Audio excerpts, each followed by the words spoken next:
Madalas nasasabi natin na kilala na natin ang isang tao kapag matagal na natin siyang kasama.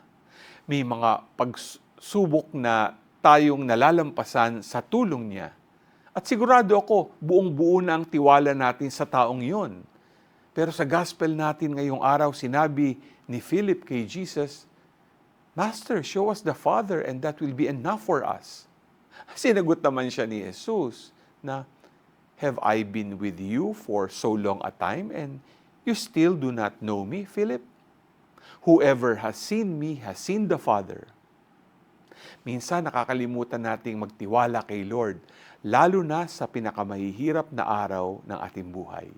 Pero pinapaalala ng ating gospel na mula noon pa ay kasama na tayo ni Lord. Kaya lagi tayong magtiwala sa Kanya. G ka ba?